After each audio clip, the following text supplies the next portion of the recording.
MCA म्हणजेच Maharashtra cricket association या MCAच्या निवडणुकीवरून सध्या महाराष्ट्राच्या राजकारणात आणि क्रीडा विश्वात मोठा गदारोळ सुरू आहे।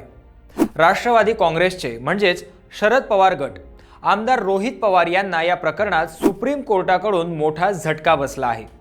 मुंबई हायकोर्टाने या निवडणुकीला स्थगिती दिली होती। त्या विरोधात रोहित पवार सुप्रीम कोर्टात गेले होते, पण तिथे त्यांना दिलासा मिळण्याऐवजी कोर्टाच्या तिखट प्रश्नांचा सामना करावा लागला। नमस्कार, मी प्रथमेश। सुप्रीम कोर्टाने रोहित पवारांना नक्की काय म्हटले, मिस्चिफ किंवा गैरप्रकार हा शब्द कोर्टाने का वापरला आणि क्रिकेटपटू केदार जाधवने यात कोणती महत्त्वाची भूमिका बजावली, या सर्व प्रश्नांची उत्तरे आजच्या व्हिडिओत आपण पाहणार आहोत। हे संपूर्ण प्रकरण जानेवारी 2026 मधील MCA निवडणुकीशी संबंधित आहे। निवडणुकीच्या काही दिवस आधीच 401 नवीन आजीव सभासद म्हणजेच लाईफ मेंबर्स नोंदवण्यात आले। आश्चर्य म्हणजे हे 401 लोक कोण होते? कोर्टात दिलेल्या पुराव्यानुसार यामध्ये रोहित पवारांच्या पत्नी, मेहुणे, व्यावसायिक भागीदार आणि राजकीय कार्यकर्त्यांचा भरणा होता। आता एका क्रिकेट असोसिएशनमध्ये जिथे खऱ्या क्रिकेटपटूंना स्थान मिळणे कठीण असते, तिथे एकाच वेळी 400हून अधिक खास लोकांची एंट्री झाल्यामुळे संशयाची सुई रोहित पवारांकडे वळली। जेव्हा हे प्रकरण सुप्रीम कोर्टातील न्यायमूर्ती सूर्यकांत आणि न्यायमूर्ती KV विश्वनाथन यांच्या खंडपीठासमोर आले, तेव्हा कोर्टाने अतिशय कडक शब्दात ताशेरे ओढले। कोर्टाची नेमकी वाक्ये पुढील प्रमाणे होती। गैरप्रकार रोखला। हायकोर्टाने निवडणुकीला स्थगिती दिल्याच्या निर्णयाचे समर्थन करताना सुप्रीम कोर्टाने म्हटले, आमच्या मते हायकोर्टाने योग्य वेळी हस्तक्षेप करून एक मोठा संभाव्य गैरप्रकार रोखला आहे। क्रिकेट कोणासाठी? कोर्टाने रोहित पवारांच्या वकिलांना थेट प्रश्न विचारला, हे नवीन 401 सभासद कोण आहेत? ते क्रिकेटपटू आहेत का की तुमच्या आवडीचे लोक आहेत?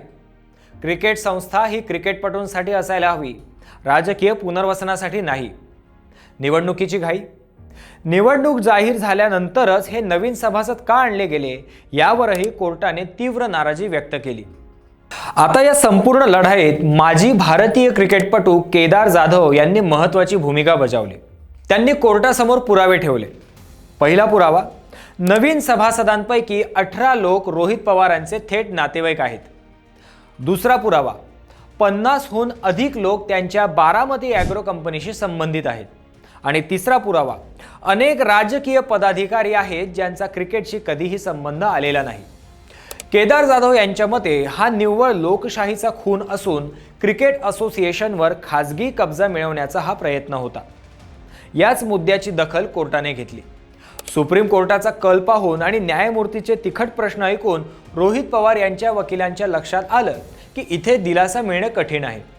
अखेर कोर्टाने दंड ठोठावण्याचे किंवा अधिक कडक टिप्पणी करण्याचे संकेत दिल्यावर रोहित पवारांच्या वकिलांनी आपली याचिका मागे घेण्याचा निर्णय घेतला। याचा अर्थ असा की आता हे प्रकरण पुन्हा हायकोर्टात चालणार आहे आणि तुर्तास तरी रोहित पवारांना या निवडणुकीत आपली मनमानी करता येणार नाही, हे स्पष्ट झालंय। मित्रांनो, खेळामध्ये राजकारण येणे नवीन नाही, पण खेळाडूंच्या हक्कावर गदा आणून जेव्हा संघटनांवर ताबा मिळवण्याचा प्रयत्न होतो, तेव्हा कोर्टाला हस्तक्षेप करावा लागतो। सुप्रीम कोर्टाने वापरलेला गैरप्रकार हा शब्द या प्रकरणाचे गांभीर्य स्पष्ट करतो। तुम्हाला काय वाटतं?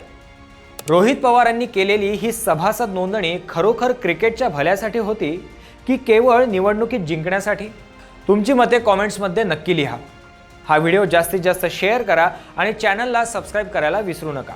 धन्यवाद।